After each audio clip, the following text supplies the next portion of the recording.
नमस्कार साथीहरु, फेरि पनि नयाँ भिडियोमा स्वागत छ।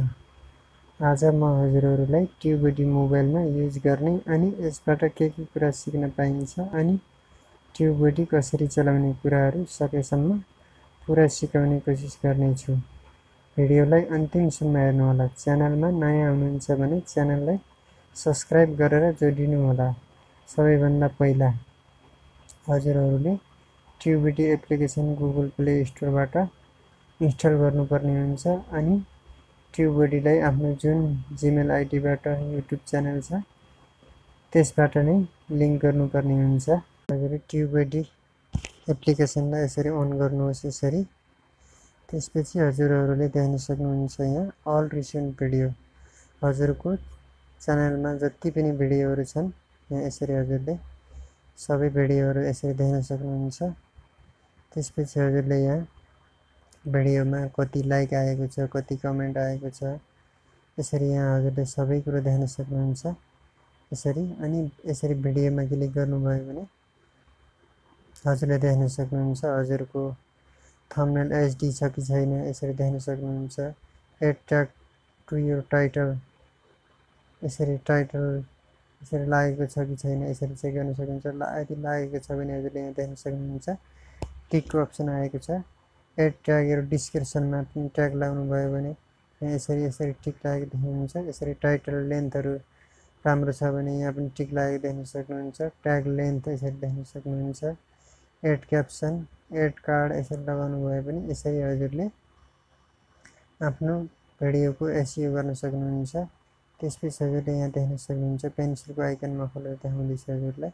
त्यसपछि हजुरले यहाँ भिडियोमा जति पनि हजुरहरुले ट्याग लगाउनु भएको छ त्यसमा ट्यागहरु र्याङ्क गरेको छ कि छैन यसरी हजुरले यहाँ देख्न सक्नुहुन्छ। यसरी कति नम्बरमा र्याङ्क गरेको छ यसरी यहाँ देख्न सक्नुहुन्छ। त्यसपछि हजुरले यहाँ नयाँ एक्सप्लोर पनि गर्न सक्नुहुन्छ यसरी। त्यसपछि अर्को अप्सन खोल्दैछु म यसरी। त्यसपछि हजुरहरुले यसरी यहाँ कपी भिडियोको युआरएलहरु कपी गर्न सक्नुहुन्छ।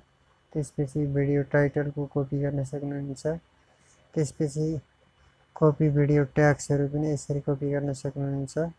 भिडियो डिस्क्रिप्सन पनि यसरी हजुरले कपी गर्न सक्नुहुन्छ। त्यसपछि हजुरले कपी भिडियो थम्बनेल युआरएल पनि यसरी कपी गर्न सक्नुहुन्छ।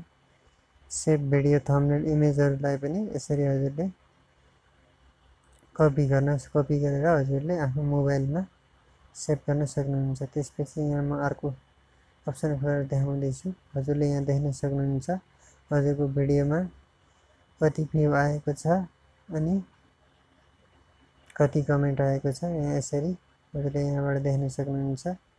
त्यसपछि हजुरले यहाँ अर्को अप्सन खोलेर देखाउँदैछु।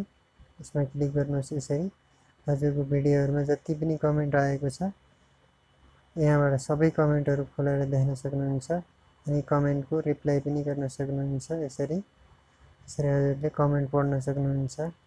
त्यसपछि हजुरले यहाँ देख्न सक्नुहुन्छ अर्को इन्टरफेस खुलेर आएको छ। यसरी अर्को इन्टरफेस खोल्नुहोस्। यसरी यहाँ देख्न सक्नुहुन्छ हजुरको मिलस्टोनहरु देख्न सक्नुहुन्छ। अल मिलस्टोनहरु देख्न सक्नुहुन्छ।